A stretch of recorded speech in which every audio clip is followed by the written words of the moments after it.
Yes, we both knew the answer long before I thought of this video idea. Not only is the answer obvious, but there's also countless other videos doing this exact same challenge. It's not exactly the most creative idea, really. The real question is if I can beat Minecraft without placing any blocks. Theoretically, yes. Can I say that I have? Not yet. Before starting the run, I thought I'd unbind my place block button to make sure I didn't mess up the challenge. Turns out you can. At least, not without unbinding my use item button as well. Whatever, I can handle it myself. Stop the cap!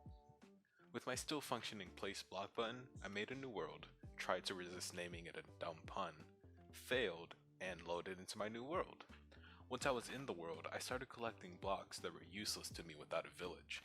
I planned on using villages to gain access to a crafting table and furnace. The problem with this was that it involved me relying on RNG to spawn a village with a blacksmith and whatever building has a crafting table. Looking back on it now that I'm writing the script, I think only Savannah villages have crafting tables, so I kinda got lucky in this run. While gathering wood, I decided to bully some sheep for the lunch money and went on my way, bullying every animal in sight. I tried to bully some chickens, but they were faster than me and my aim sucks. I lowered my sensitivity, like that was the problem. I spent the next 3 minutes looking for a village. When I found one, I forgot about it immediately and went after some sticks I dropped. Then I remembered it existed and went towards it. This village was useless. I only gained some food and a few emeralds that I never used. I broke a few beds to use on the dragon, only to throw them out later when I remembered that I can't place them down.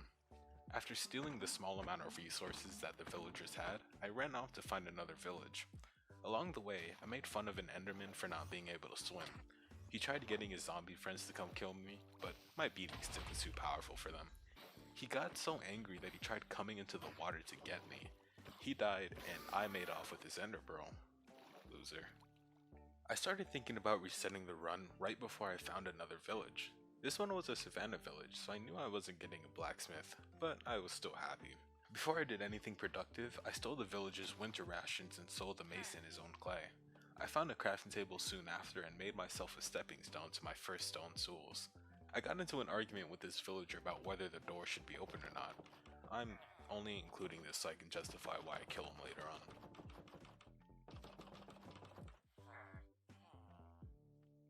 After stealing armor from a chest, I felt bad and decided to help a farmer harvest his crops.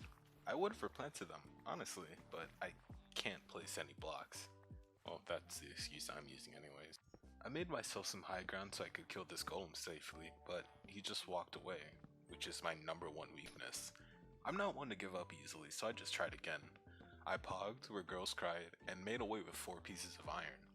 With that iron, I made the 2 most useful things in this run, a shield and a bucket. I even got to embrace my inner console peasant and put a banner on my shield, which is something that you can't do on Bedrock. After getting geared up as best as I could, I went mining. I met a zombie, played a game of monkey see, monkey do.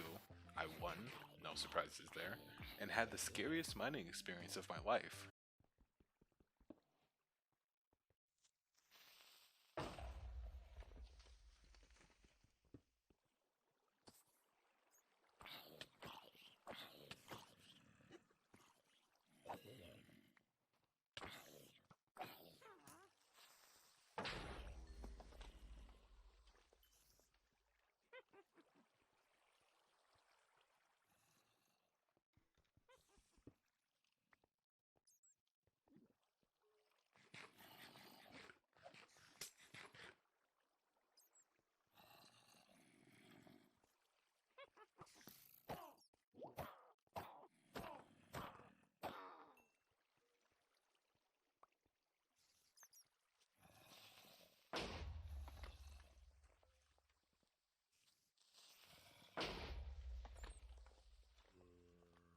I got out of that hellhole with over a stack of items that proved useless to me during the run.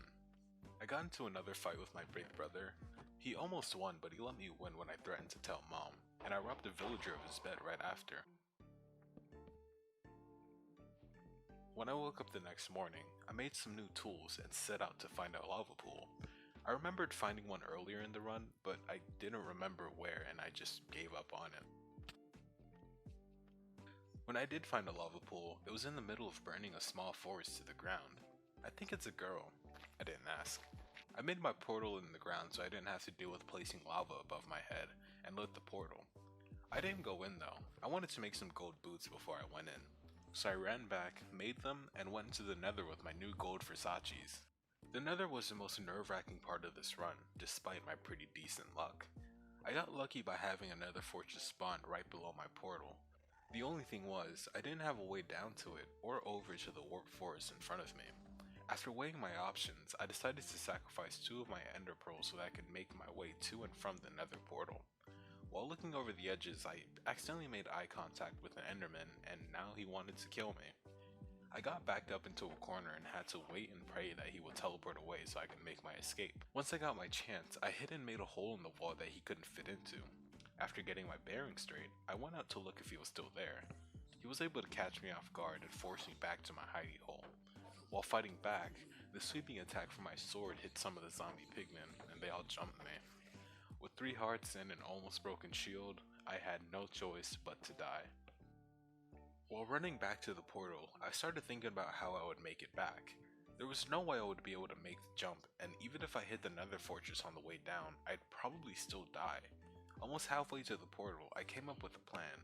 I got the materials needed and made my way back to the village to put it together. When I got back to the Nether, there was a piglin waiting there for me. Thankfully, he had a crossbow, so I had a bit more time to adjust myself.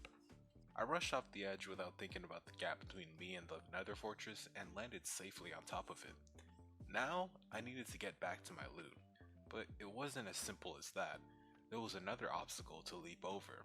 Instead of finding a way down, I needed to find a way back up. Good thing warp forests spawn endermen pretty consistently. With no other option, I dug another hole in the wall and found an enderman to slapbox with. While I was hitting him, the madman picked up one of the blocks between us. I panicked a bit and went to dig further in, only to realize that him picking up that block didn't affect anything. I won the fight and used the pearl to get back up on the island that I died. I won the fight and used the pearl to get back up to the island I died on. After reuniting with my gear, I did a few victory laps with the game paused. I went to get my revenge, nearly died, and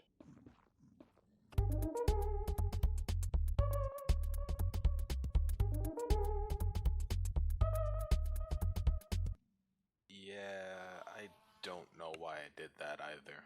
I guess I was just so happy about making it back that I forgot about the challenge. What's funny about it is that I realized what I did a full hour later. Whoops. While I was exploring the Nether fortress, I kept looking behind my back since I was only wearing leather armor and couldn't block any wither skeletons from sneaking up on me. During my hunt for blaze rods, I made a new technique for blocking wither skeletons, saved a baby from suffocating, got 8 ender pearls, and died multiple times.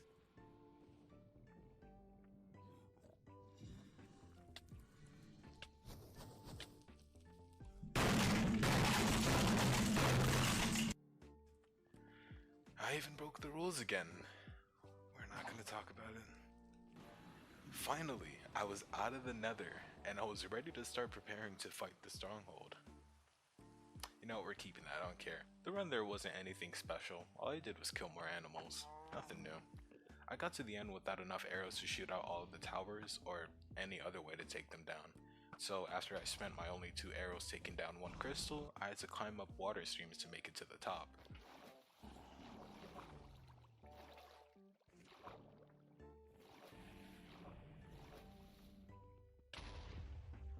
Things went relatively smoothly until I was climbing my 5th tower.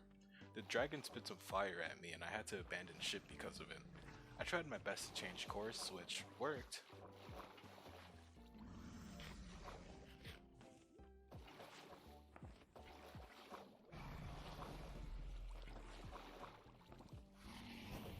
Only for the dragon to spit more fire at me and kill me. When I respawned, I expressed my anger on a villager and had to run back to the portal for the first time out of many.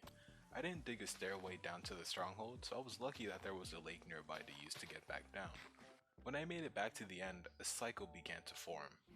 I'd take out a tower or a few, die, run back, get my gear, and repeat. Looking back on it now, I probably should have just reset the run, but I kept pushing. I wanted to turn this run into a video, but I had already failed the challenge and I needed something to make this video worthwhile. After the cycle repeated whatever many times, I ran back for the last time, collected my loot, and logged off for the night. I get that standing on top of an end pillar was a weird place to log out, but I was tired and didn't really care. The next day, I logged into the world, looked at the work I had cut out for me, and got to it. I was able to get the dragon down half its health before dying, and after running back to the portal for the last time, I was able to kill the damn thing.